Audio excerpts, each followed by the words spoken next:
से कोई नहीं आएगा, बल्कि यहाँ से कायद पैदा होंगे। आओ आप ही कायद हैं, आओ आप ही अल्लाह की तौफीक से इमाम है। अब हमने अल्लाह की रहमत से इमाम बनना है, कायद बनना है। जो मस्जिद का इमाम है वो इलाके का MPA भी होगा, जो मस्जिद का इमाम है वो काउंसिलर भी होगा। आज कहा जाता है उलमाए कराम जो है वो सियासत नहीं कर सकते।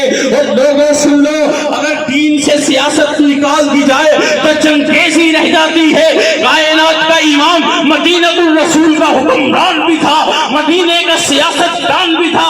और वो सियासतदान कैसा था कि किसी ने कहा अगर यहूदी की बेटी की रिदा को तहफ़्फ़ुज़ मिलेगा मोहम्मद करीम से मिलेगा। और लोगों सुन लो, उसी बात को लेकर के हम मैदाने अमल में आए।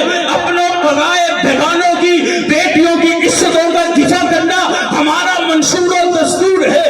और इसीलिए आज का ये प्रोग्राम इत्तेहाद उम्मत कॉन्फ्रेंस, इसके अंदर यही पैगाम है। तहरीके दिफा इस्लाम पाकिस्तान का एक हल्का सा कारकुन होने की हैसियत से आओ लोगों यकजा हो जाओ, आओ मुसलमानों एक हो जाओ। अहले सुन्नत हो तब भी, अहले देवबंद हो तब भी, अहले हदीस हो तब भी, अगर इन फितनों का हमने अल्लाह की तौफीक और रहमत से सामना न किया, फिर सुन लो कोई हमारा नाम लेने वाला नहीं रहेगा।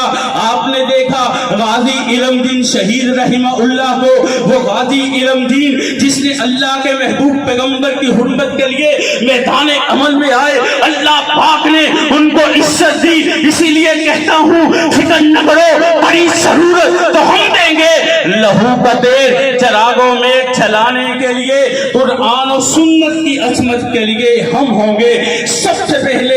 अपनी गर्दन को कटवाने के लिए हजरात जी वकार आइएगा, उलमाए कराम का साथ दीजिएगा। इस आने वाले इलेक्शन के अंदर उन लोगों को वोट दीजिएगा जो कुरान पढ़ना जानते हैं, जो हदीस बयान करना जानते हैं, जो पैगंबर के असहाब की इज्जत करना जानते हैं, जो पैगंबर की हुर्मत को पूरी कायनात में उजागर करना जानते हैं। फिर क्या होगा? फिर हजरात मुल्क की मईशत दुरुस्त होगी, मुल्क के अंदर सूद के काउंटर खत्म होंगे, ज्यादती करने वाले किसी बेटी के साथ ज्यादती नहीं करेंगे।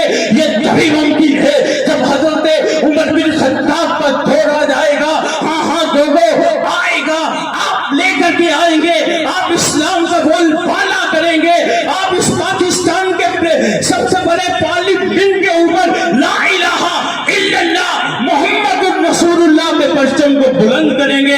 इंशाअल्लाह आप ही में से पैगंबर की हुर्मत के नबी इज्जत के दिफा के लिए निकलने वाले नौजवान निकलेंगे। आओ मेरे अजीज साथियों और दोस्तों, इत्तेहाद उम्मत के अंदर यही दर्ज है। अगर करेगी है, देवबंदी है, अहले हदीस है, यकजा हो जाए, एक हो जाए। जब शीशा फैलाई हुई दीवार बन करके कुफार के सामने खड़े होंगे, कोई सियासतदान दीन का मजाक नहीं उड़ा सकेगा। चाहे इमरान खान हो, चाहे नवाज शरीफ हो, चाहे भुट्टो हो।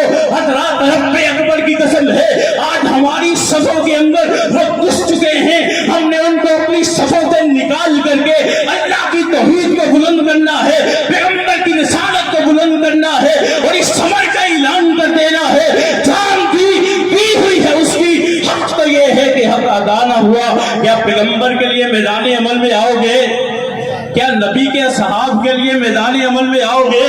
इंशाअल्लाह अगर पैगंबर की असहाब के लिए, नबी की असवाज के लिए, पैगंबर की हुर्मत के लिए मैदान अमल में आओगे, अल्लाह इज्जत से भी नवाज देंगे, अल्लाह शान से भी नवाज देंगे। और आखिर में फिर मैं अपने इस अजीम शान प्रोग्राम करवाने वाले भाई अहमद मदनी साहब और कारी जीशान साहब का बेहद मशकूर हूँ कि जिन्होंने इस गे गुजरे दौर के अंदर तौहीद की शमा, अमन की शमा, मोहब्बत की शमा, इत्तेहाद की शमा को उजागर करके ये पैगाम दिया है कि आओ लोगों इकट्ठे हो जाओ, एक हो जाओ, इस्लाम के लिए, पाकिस्तान के लिए, मोहम्मद करीम के लिए, असहाबे रसूल के लिए, पैगंबर की असवाज के लिए। जब इकट्ठे होंगे फिर अल्लाह रब्बुल आलमीन इज्जत से नवाजेंगे। अल्लाह से दुआ करूंगा कि अल्लाह रब्बुल आलमीन अमल की तौफीक अता फरमाए।